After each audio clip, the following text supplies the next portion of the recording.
Yo, let's talk about a specific type of character, the Blood Knight. The warrior who lives for the fight. The one who smiles when they get stabbed. The one who gets bored if the battle isn't a life or death struggle. In the Shonen Hall of Fame, there's one character that sits on the throne of that archetype. Kenpachi Zaraki. A man who is less of a soul reaper and more of a walking natural disaster with a sword.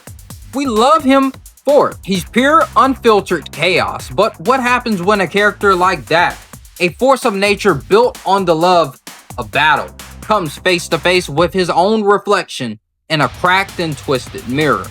That's Nuritora Gyouga, an espada with the hardest skin, a weapon the size of a telephone pole, and a mindset just as savage as Kenpachi's. But where Kenpachi fights to feel the thrill of battle, Nuritora fights because he's desperate for the release of death. This wasn't just a fight. This was a therapy session with giant blades, a philosophical cage match between two monsters to answer one question. When you live only for battle, what is the point? Is it to live for the next fight, or to find a glorious end in this one? So, let's set the scene. We're deep in Hucho's Mundo, Aizen's Fortress of Las Noches. Ichigo has just barely survived his fight with Grimmjow, but now he's facing down the fifth Espada, Nuritora, and he is getting absolutely washed. He's exhausted, injured, and completely outclassed. Just as Nuritora's subordinate, Tesla, is about to deliver the final blow, a sandstorm kicks up, and out walks the devil himself. Kenpachi Zaraki has arrived, and he's looking for a good time. But the opponent he's found is more than just another strong guy. Nuritora is a walking, talking bundle of rage and complexes. His official aspect of death is despair, and that's the key to his whole character. He's in a constant state of despair because he's obsessed with being the strongest, but he knows deep down that there's always someone stronger. This created a deep-seated inferiority complex that manifested in some truly ugly ways. His infamous misogyny, his hatred for Neliel, being a female Espada ranked higher than him. That was just the surface level trash talk. The real issue was that Nell pitied him. She saw him as a beast acting on instinct, not a true warrior, and refused to kill him because of it. To Nuritora, that pity was worse than death. He didn't want mercy. He wanted to be acknowledged as an equal on the battlefield. And if he couldn't be the strongest, he wanted to die a warrior's death at the hands of someone who was. He is the tragic, ugly side of the Blood Knight trope. Unhinged, cruel, and fighting not for joy, but out of suicidal nihilism. And then you have Kenpachi. He's the complete opposite.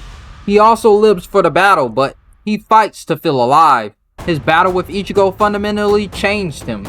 It wasn't just a good fight, it was an awakening. It reminded him of the joy of facing a true challenge, and it lit a fire under him to get even stronger. He's still the same beast, a guy who handicaps himself with a power-eating eye patch and bells in his hair just to make the fight last longer. But now he has a benchmark. He has a goal to one day fight Ichigo again. Kenpachi fights to live, to improve, to find that next great high. He is the positive, life-affirming side of the Blood Knight.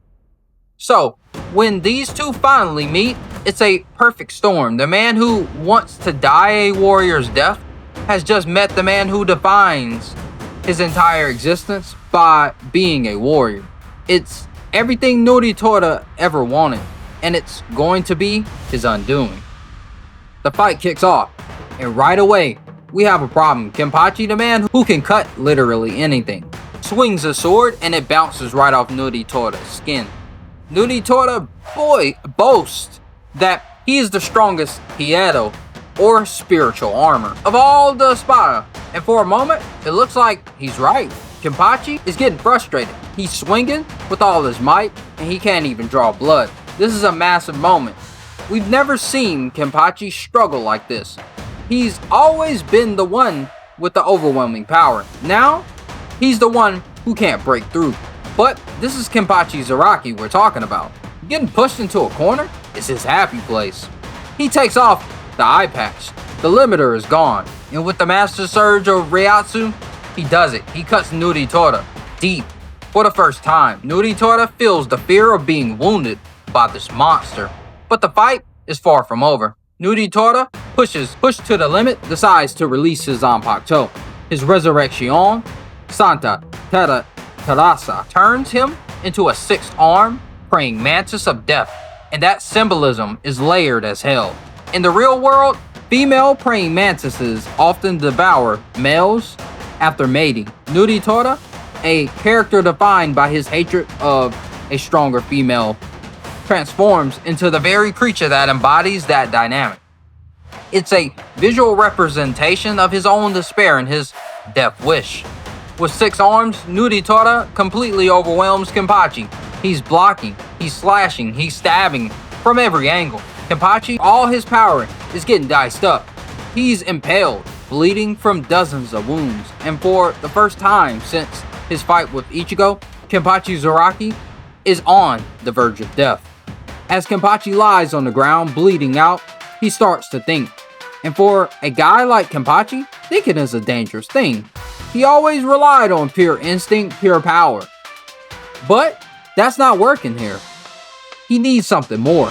He remembers something he was forced to learn when he first became a captain. Something he hated because it felt like putting a leash on his power. Kendo, the art of swordsmanship. And he remembers the most basic fundamental lesson of all. He grabs his Zanpakuto with both hands. This is a monumental moment for him. Kenpachi has always fought one-handed as another self-imposed handicap to make fights more fun. But using two hands, he's admitting something he's never has before. To win this fight, I need to be stronger. I need to use a technique. He's breaking his own rules. Not just for the thrill, but for survival. He's evolving. He looks at Nuritora and delivers one of his coldest lines in the series. It's been a while since I've tried this, but it's time for some kendo. A sword is much more powerful when you swing it with both hands instead of just one. Nuritora scoffs. What the hell are you babbling about? Everyone knows that. And Kenpachi just grins. Of course they do. One swing, that's all it takes. One clean, two-handed strike that cuts through Nuritora's Hirero, his weapons, and his body.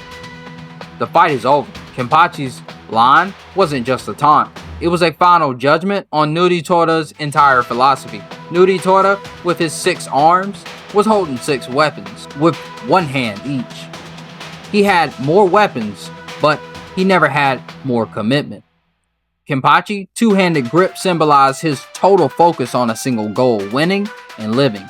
Nuritora's scattered approach was a reflection of his own despair, a desperate, unfocused lashing out, hoping one of his attacks would grant him the death he craved. Even in the end, Nuritora can't let go of his pride.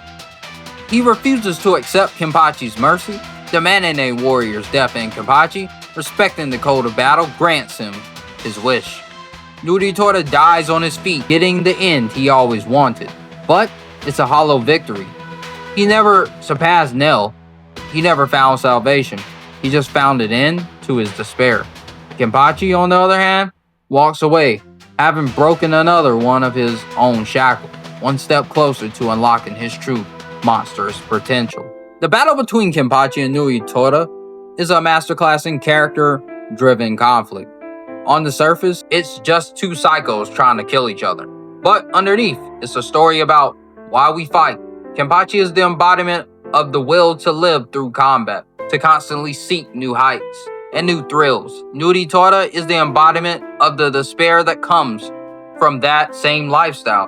The emptiness of realizing that there's always a bigger fish and the subsequent desire for it all to just end. This fight was a crucial turning point for Kenpachi. It forced him to acknowledge that pure instinct isn't always enough. That sometimes to reach the next level, you have to learn the fundamentals. It was a lesson that would be vital for his eventual confrontation with Unohana and his awakening of his Shikai and Bankai. He didn't just beat an Espada. He beat a darker version of himself. So what do you think? Is Kenpachi vs. Duty Tora one of the most underrated philosophical fights in anime? And more importantly, what other mirror match battles have a deeper thematic meaning? Drop your analysis in the comments below. I'll read them all. Don't forget to like, subscribe, and hit that bell so you don't miss the next breakdown.